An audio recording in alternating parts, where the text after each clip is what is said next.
Hello guys, welcome back to another tutorial on complete.NET Web APIs.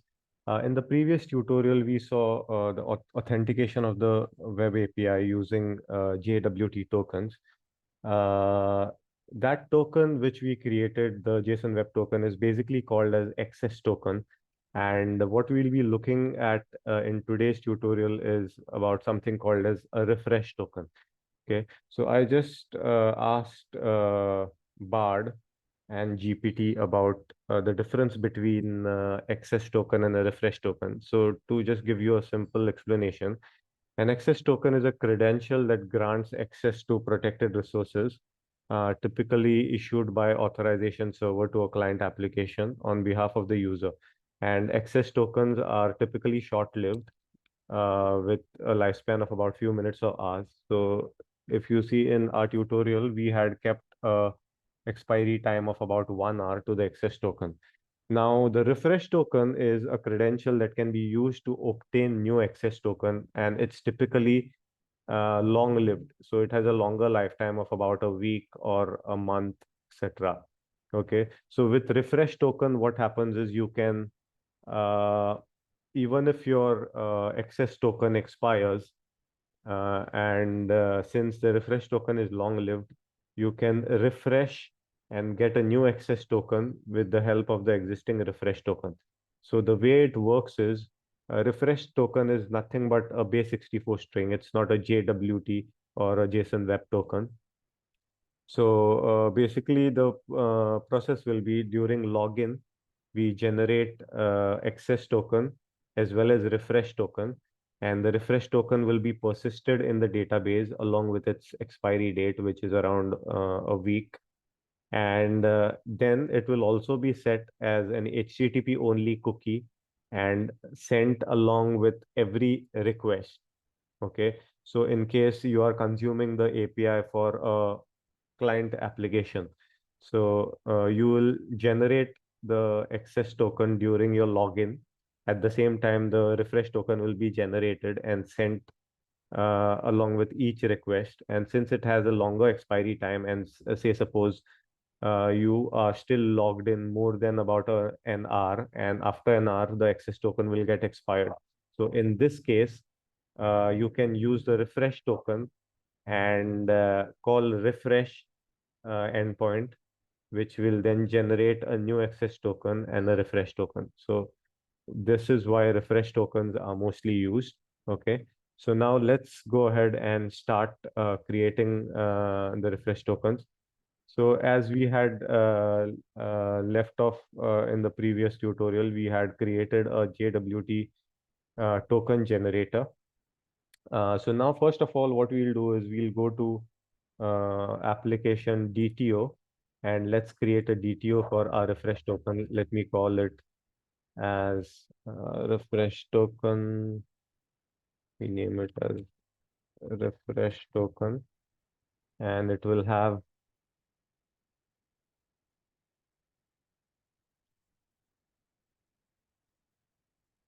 public field. No, let's not have field for Poco classes. I'll just name it as refresh token. And it will have two properties, the token value, which is a string, and expiry time. Okay, so once we are good with this, the next thing what I'll show you is I've already created two more columns in our database. So if you see, we had a user details table to which I've added two new properties or two new columns. One is refresh token and one is the refresh token expiry date. So these are the ones we'll be persisting in the database, whereas the access token or JWT token known is not needed to be persisted. Okay, so let me just publish database here. So if you see currently, we just have, uh, we don't have those columns. So let me publish it, publish the database.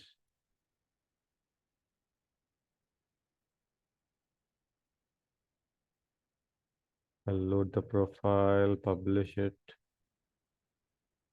Okay.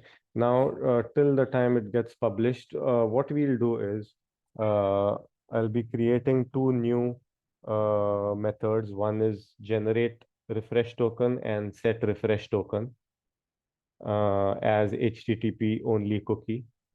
Okay. So instead of creating another uh, class, I already have a JWT token generator class. Instead of creating another class, what I'll do is since this is just you, the responsibility of this class is to maintain the access token and refresh token. What I'll do is instead of JWT token generator, I'll name it general as auth token service. So the auth tokens include both the access token as well as refresh token. So let me go ahead and name this as well as IAuth token service. So I'll rename this to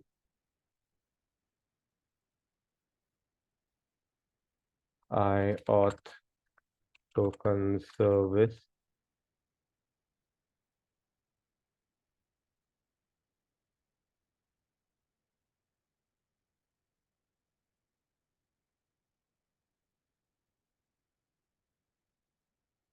Once I change this gets changed to auth token service. Now the next thing is I will even change, we go to infrastructure and change this to auth token service. I will call it auth token service.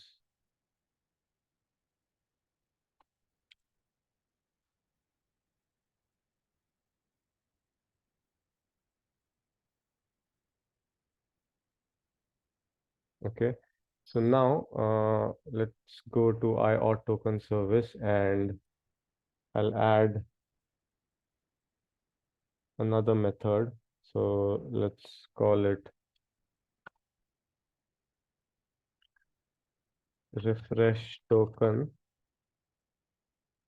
So this will return a refresh token, generate refresh token, and this will take in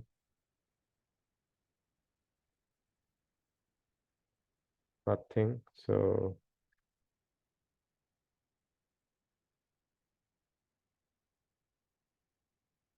this won't take any argument. That's fine. And the next one is we'll create another method. I'll call it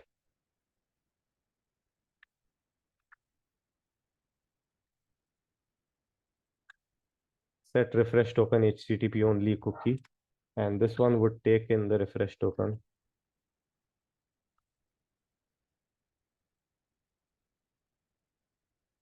Okay. Now I think our database is published. Let's have a look at this. Yeah, so we have two new columns in here.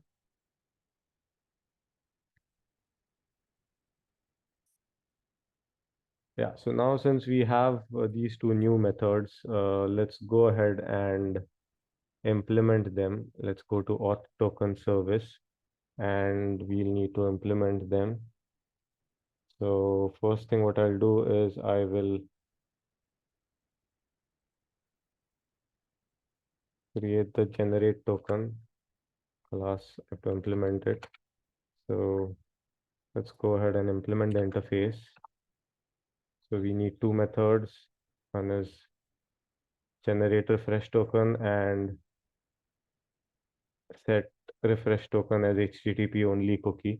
So for generating refresh token, what we just do is we use, so it's a base 64 string. So we just use a random number generator from a system security namespace and just say get byte 64 and then convert it to base 64 string, which is a token value. And expiry date, we just say datetime.udc now dot at day 7. So we expire the refresh token in 7 days. Okay. And the next thing what we need to do is we need to set this cookie to our request to our request. So for that, we need HTTP context here. So what we can do is we need to inject the IHTTP context accessor here. What we'll do is we'll just paste and inject it here, IHTTP context accessor. And then let me just map it here.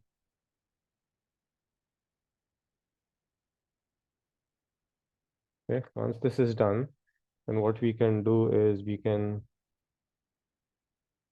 create a cookie here, few options, and this. So what I'm doing is I'm first creating cookie options. It will take HTTP only cookie true. So the reason we need to make an HTTP only cookie is HTTP only cookie indicates that the cookie is inaccessible from client-side script. So it can only be accessible. It can be only be sent from the server side, so that from the client-side scripting, it's not attacked. Okay, that's the reason we are using HTTP only cookie.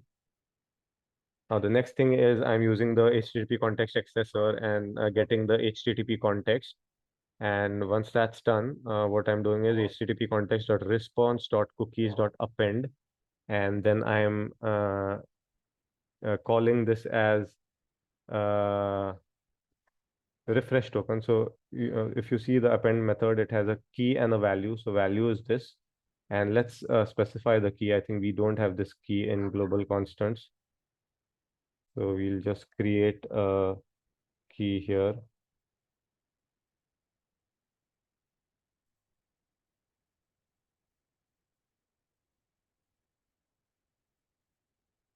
And we'll call it refresh token cookie key. Okay. So now since this is done, let's go ahead and use this. Yeah, before doing that, since we have injected HTTP context accessor, for this to work, we need to register it in the dependency injection. So we need to add service.add HTTP context accessor. So let's go to dependency injection. And once this is done, let's go to application here, a dependency injection. And just below this, we can say services dot add HTTP context accessor. So this then gives us ability to inject the HTTP context accessor so that we can use it here. So it's basically in any class other than the controller, we need to access the request and response pipelines. And that can be done by accessing the HTTP context. And to access the HTTP context, we need to inject the IHTTP context accessor. Okay, so we have the two methods set in here. Now, the next thing what we'll do is we'll go to the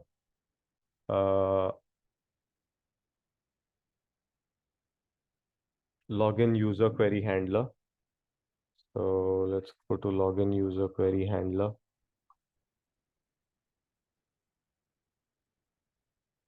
And here, what we need to do is when we are generating the token, so here also instead of this, let's rename it as, let's rename this as, I'll rename this as auth token service.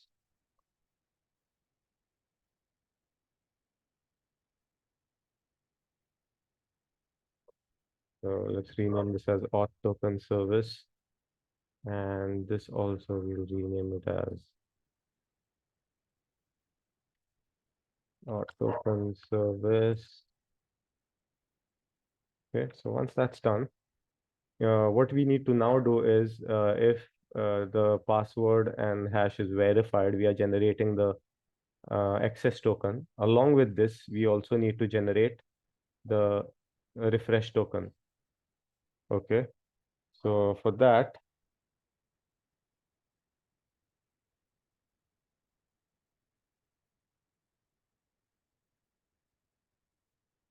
yeah. So what we can do is after getting the access token, so let's add some more lines here. So we call this as where access token.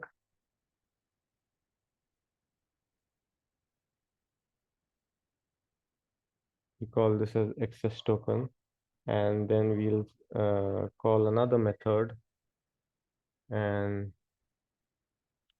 let's say call it new refresh token.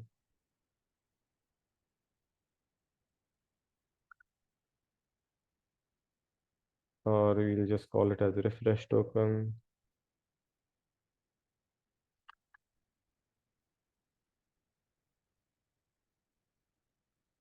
And then we say auth token service dot generate refresh token. So this will generate the refresh token for us.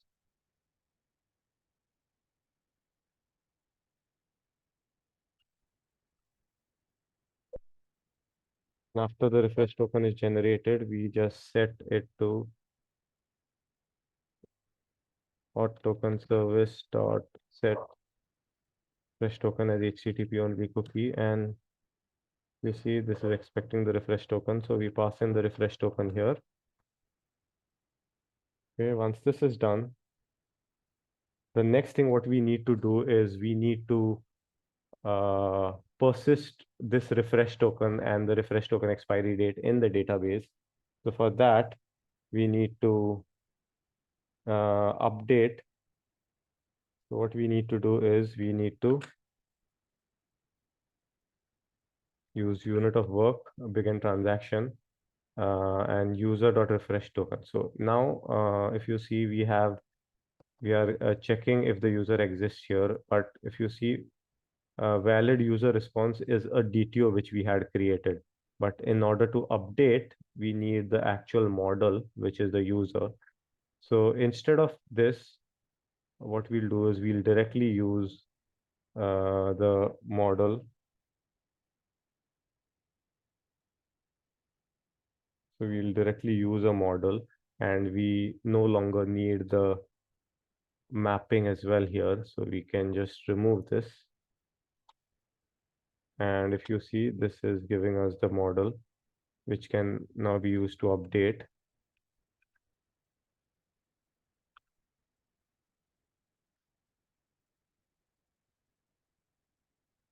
And here also, if you see, go to definition, this was expecting a valid user response DTO. So instead of that, we'll just change it to user, which is from user models.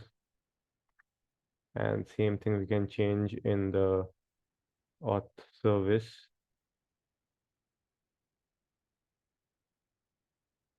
Implementation. Here also, instead of valid user response, you can just take in as a user, which belongs to user models. Okay. Yeah, so also if you see, we won't need this DTO now, so we can just delete it since it's not required. Now let's go back to login user query handler. So now we are persisting this information, and finally what we need to do is return the access token.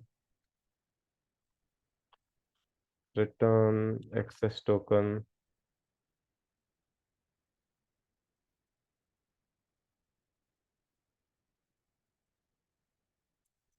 Okay, so this is while logging in and generating the access token and refresh token.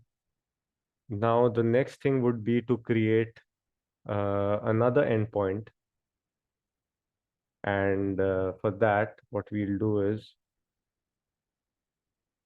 we'll go to the authentication controller, and I will create another endpoint called RefreshToken. Okay, and since RefreshToken will be uh, making entries in the database, we'll also create a command and a command handler for it. So we'll also create a DTO. Let's go ahead and create a DTO, and we will call it as RefreshToken request. We call it as RefreshToken request. And I'll create a record, public record, accepting the user email, so that we have the user email as the unique identifier. So we pass in the user email and then refresh that user's token, because the token will be stored against the user. So we can then refresh the token based on the email.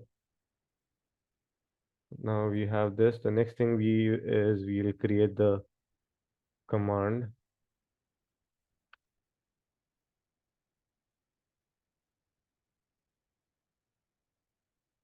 So we'll go to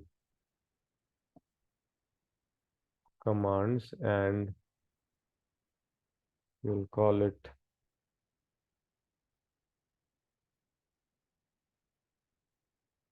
refresh token.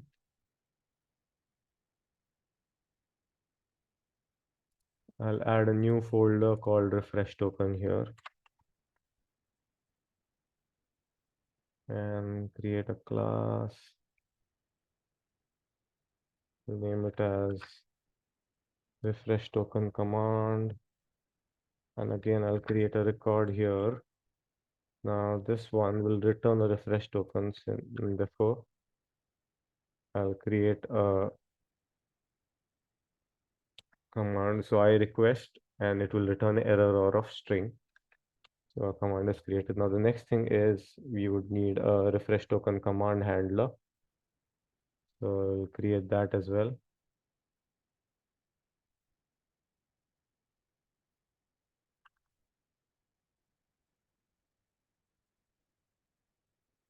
Refresh token command handler.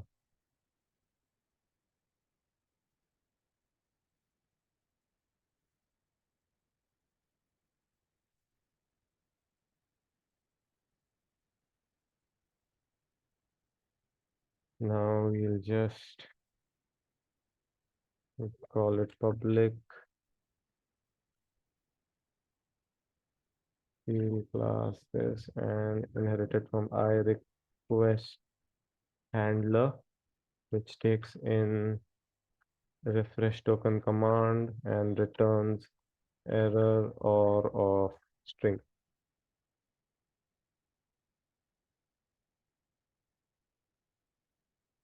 Error or, and let's implement this. Or public async.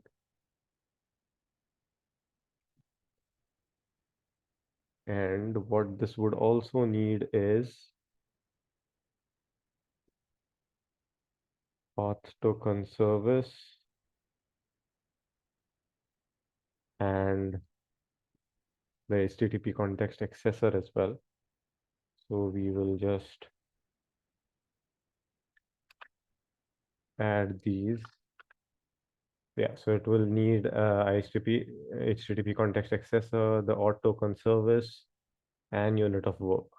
So here, what we'll be first doing is we'll be getting the since if you see in login user query, we are setting the refresh token to the HTTP only cookie, while using the refresh token handler. That is for the refresh token endpoint. First thing what we'll do is we'll retrieve the token from the cookie and then check in the database if the refresh token, which is associated to that user in the database is equal and matching. If yes, then it will move ahead for creating the refresh token as well as the new access token. If not, it will give you an invalid refresh token response. And then the next thing what we would do is we would check the expiry time. So if the refresh token itself is expired, we'll just message as refresh token expired. Yeah, so what we'll first do is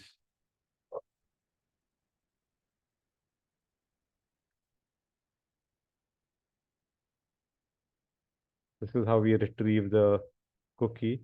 So http context.request.cookies, and we'll use the same key for getting the cookie. So that's the refresh token we had named the cookie as. Then we again get the user by the email. Once that's done, the next thing what we'll do is we'll check if user.refresh token is null, or if the refresh token is null, or if user.refresh token dot equals this request token which we have got. So if the user's request token which is in the database is not equal to the request token which is obtained from the cookie, then we would return an error. So here we'll return invalid refresh token. Okay. So for that, what we'll do is we will go ahead and we'll go to domain common and errors. Let's go to user errors. And if we see, we'll have to create a new error. So let's do that. Yeah. So one more thing is, if you see this for this, we would need a response of unauthorized, which is 401. But if you just go to error or library, let's go to the definition and check the error types which are available. So I'll just go to the error types which are available here. Yeah, error type. So if you see this error type, if you go to definition and see the definition of the error type enum, it only has these types, that is failure, unexpected, validation, conflict not found. So what we would need is authorization, that is 401 unauthorized, and also 403 forbidden for the next tutorial, which will be on permissions. So let's add those. So for that, since the library does not have it, we'll have to create a custom one. So what I'll do is I'll create another folder called custom here inside errors. We create a new folder called custom, and I'll create the custom error type array. Let's call it as custom error type.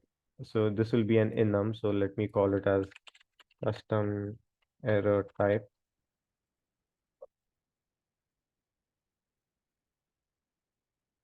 And we'll name it as unauthorized and forbidden. Since till 4, it was already there in the error type enum of the error or library. We are just trying to make a modification wherein we are trying to extend that enum. So we have custom error type. So once this is done, what we can now do is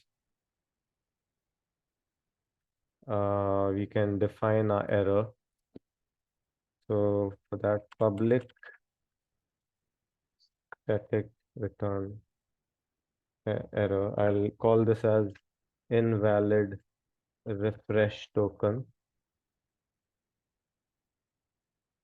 Again, it will take in a string as message. Default will be null. So if it's not supplied, we'll provide an implementation for that.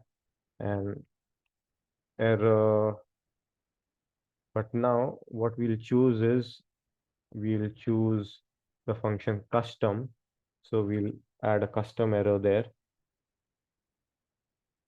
So in that custom error, it first takes in the type, code, and description.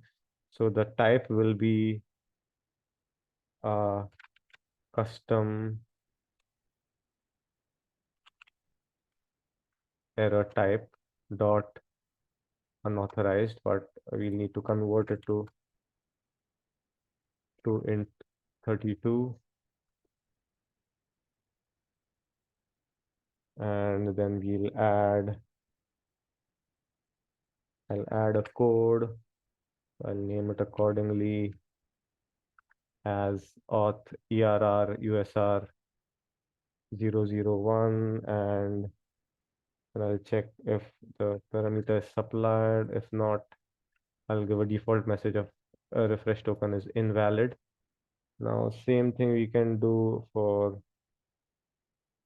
refresh token expired. So here I'll call it as refresh token expired, then custom error type unauthorized, and refresh token. So now since we have done this, we'll need to make another change that's in. So when this is returning the error or response, and finally in the base API controller, we are returning it as a problem details exception. We'll need to handle it there. So let's go to the base API controller. And if you see here, we don't have any definition for 401. So let's put those 401 and 403. But if you see, we are using a switch statement here, and there is no way in C# wherein we can use two different enums to switch on. So what I'll do is the best way is to convert this to an integer, and then we can use the other types. So we can just convert all these to int. Let's paste it here. So this is a bit of a hack because there's no ability to extend one enum from another. And now the next two items, what I'll use is the ones which we have already created. That is custom error type dot unauthorized and forbidden. So now this will work seamlessly for all kinds of error codes, and we'll get a similar error or the problem JSON response. Yeah, so once this is done, we are good to go. Now, the next thing we were doing is in the login user query handler, in the refresh token handler, sorry. The only thing which was pending was now to use the error method which we have just created. So we'll call it as errors.user dot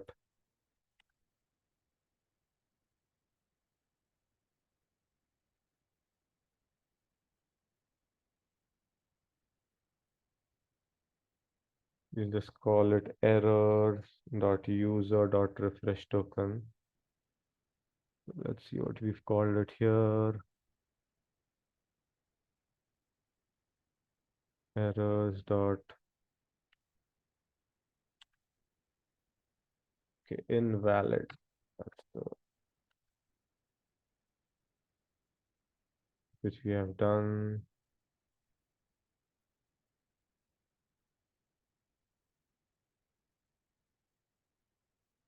Let's check why this is not working. Yeah, errors dot user dot invalid refresh token. And we don't need to specify any message. Let's give it a default one. And the next one will be if the refresh token expiry has already reached, we can say that the refresh token has expired. And finally, what we'll do is we'll return the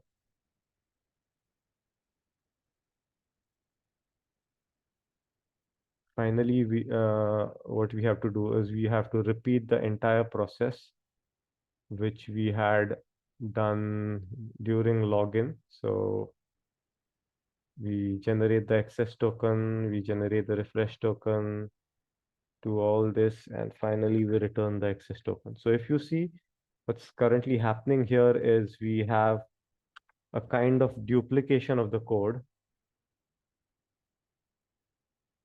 So instead of that, we can just name this as refresh token or new refresh token.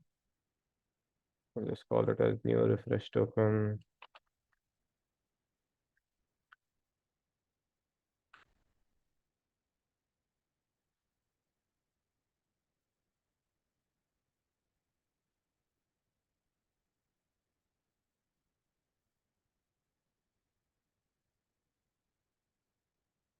Okay. So if you see, there is still a duplication of code there in refresh token handler and the login user query handler. So let's run this and check, and then we'll tackle the code duplication. Okay. So now we are good to go here. So let's put a breakpoint in the refresh token and the login user query handler and the refresh token query handler. So basically, let's start the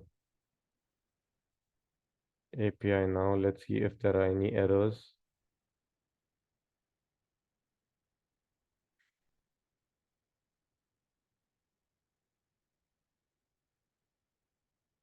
So we still have build errors. Let's see what the issue is.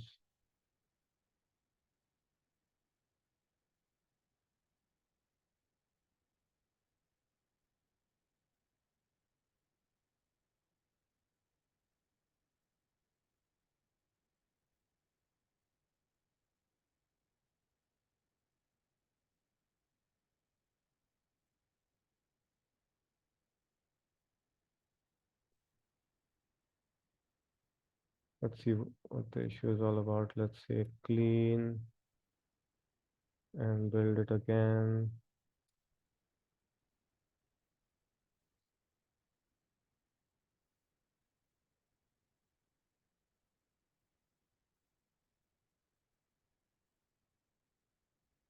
Kind of a weird error. Let's see what's going on. Yes, okay. There was an additional bracket there. So now let's again clean the API and build it.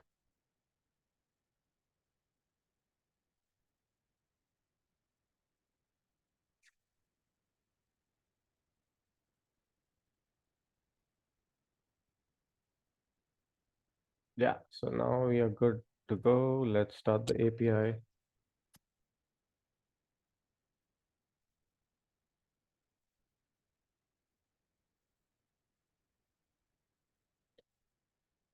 Yeah, first thing what we'll need to do is we can check our endpoints. So if we try to access the authenticated items there, we should be given 401, which is perfectly fine. Now the next thing is we'll first register the user. So I will call this as John Doe at myorg.com, India at the rate 1234. So it's registered successfully now. So if I check the user details table, so I have the entries created. Now the next thing is I would try to log in, and that's the time when the access token and the refresh token is created. So we log in now as John Doe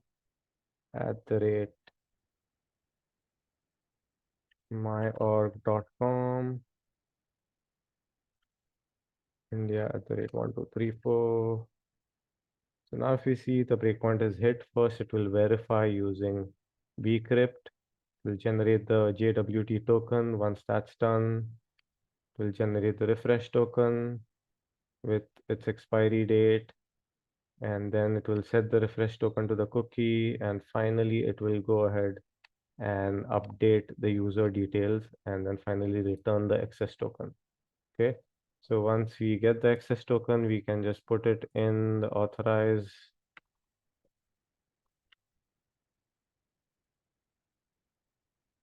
Let's say authorize. Now, if we try to access our general authenticated endpoints, we should get the response. Okay, this is working fine. Now let's see the database. If I go to user details, if you see, it has updated the refresh token, and the refresh token expiry date to 7 days from today. So now if I just inspect this and go to application and cookies, you see the new cookie is set, which expires in the next 7 days. So every time a request is made, we'll get this cookie sent. So I can just show you in the networks tab. So even if I make a normal call, like for companies, if I just make a call here, and in the networks tab, if I go here and I go to headers, and in the cookies, it should show me.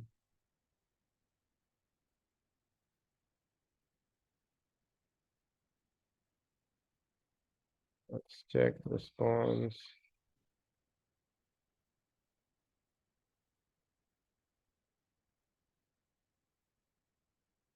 Authorization bearer.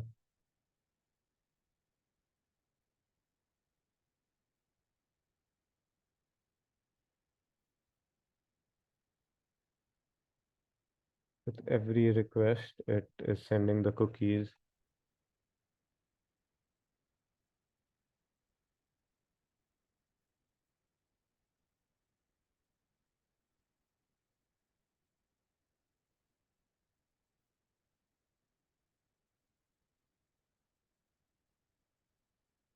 Yeah, here. So if you see, this is the cookie.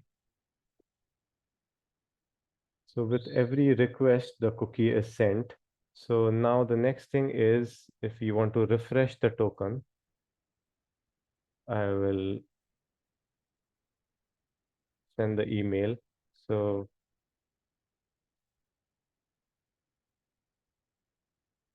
I'll use my email, that is john.doe@myorg.com. So this is our cookie. So the access token as well as the refresh token will be created new. So we click on execute and we come here. So the refresh token, it tries to get from the cookies, and this is the refresh token which exists.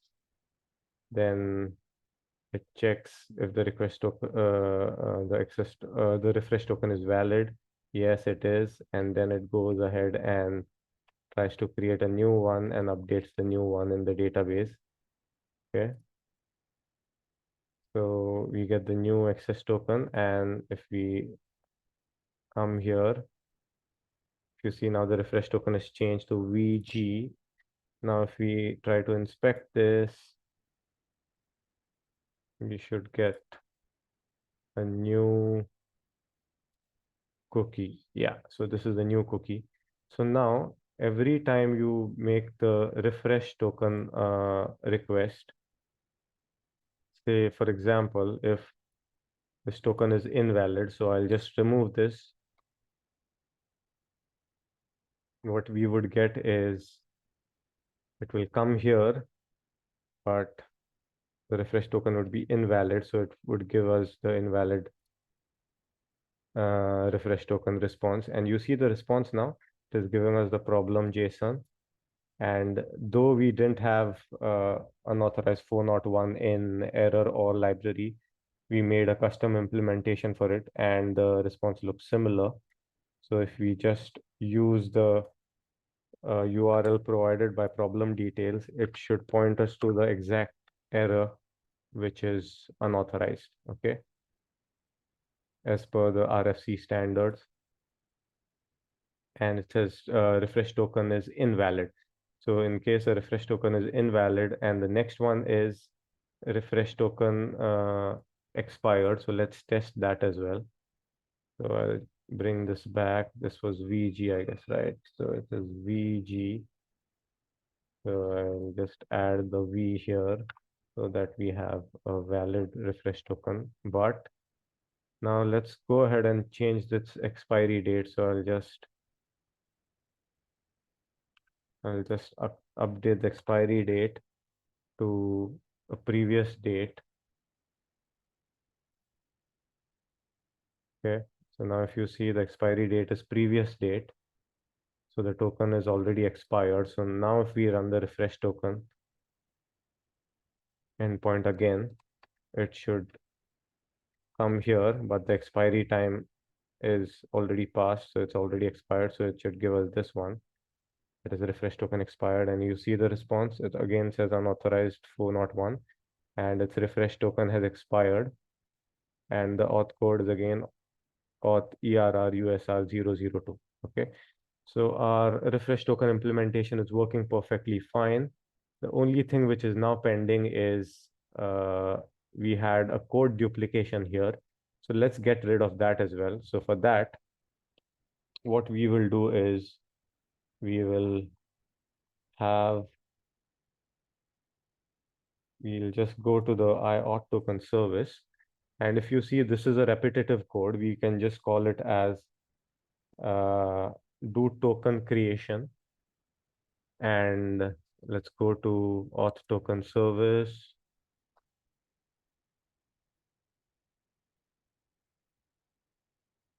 Go to common interfaces, auth token service. Instead of all these, what we can just have is one method called do token creation async. Okay. And the auth token service will implement that. We'll just implement this. Okay. And here, instead of doing whatever we were doing in here and here, we can just do it in one place there.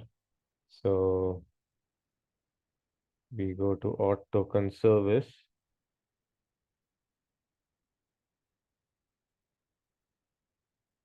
And we just do this repetitive process in just one method here to auth token service, and we do it here. So we do generate access token, generate refresh token. Yeah, so we'll name this as generate access token.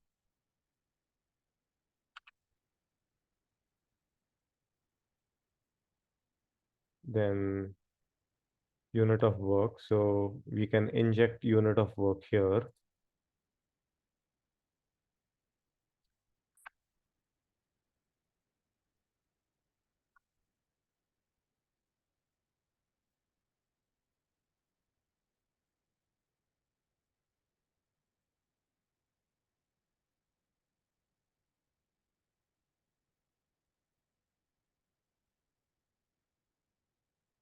Okay. Now, if you see the entire process which we are repeating in two places, we have made a common place to call here. And now these methods, instead of being public, can just be made private so that they are just internal to the class.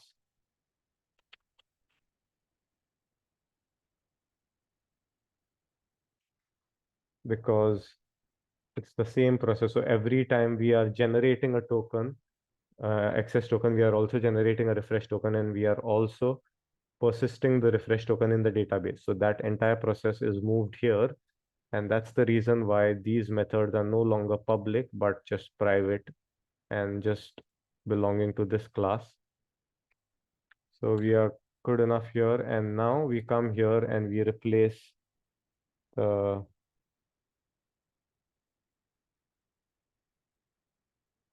this entire logic to this. So we just remove this and we just say this. That's it.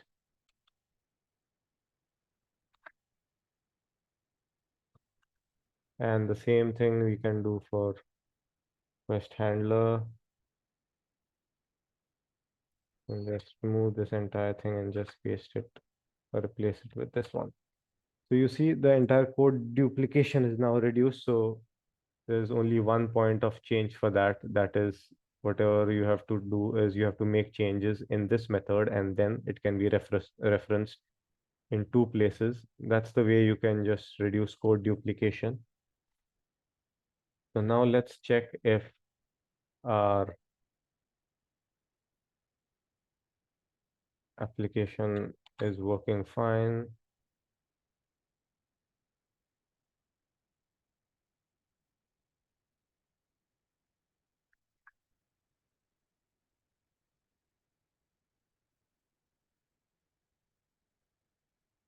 So we'll again try to log in and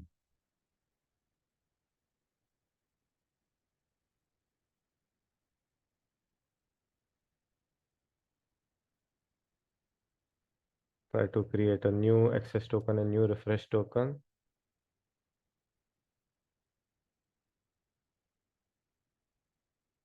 Yeah, so I think there's one issue here. If I check the log, it says command failed. Yeah, and I know the reason why this must be happening. And the reason why it's happening is, so if we check here,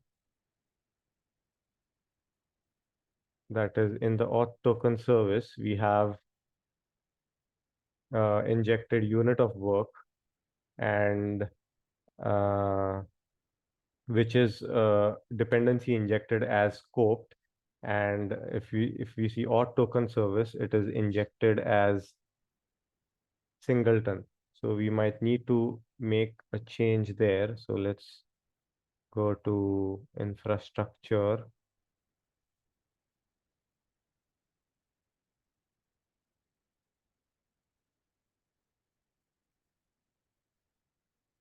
Let's go to infrastructure.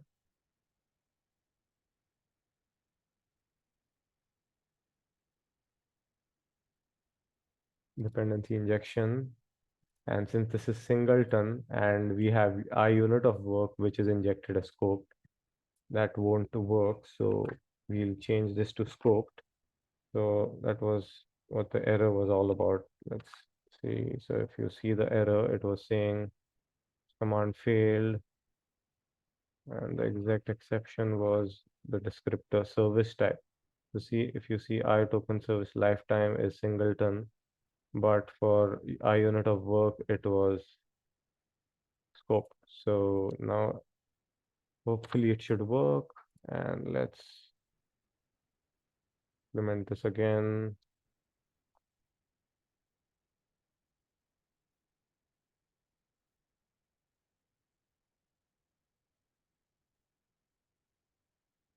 And bingo, I think that's worked. And let's just quickly verify if we haven't broken anything else.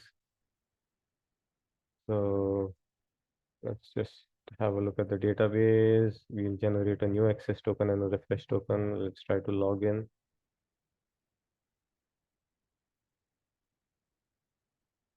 John Doe at myorg.com. Yeah, 1, 2, 3, 4. And we have a new token here. That's good enough. Better. Can just have a look at the company's request now. and we are authenticated. So if we just check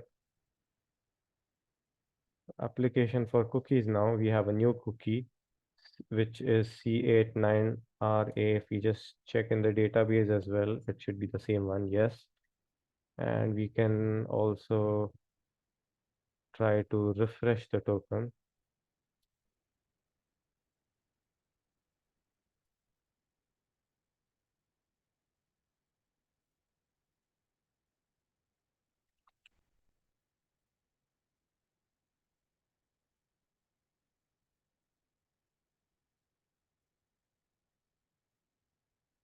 And there it is. We are successful in refreshing the token as well. So let's check.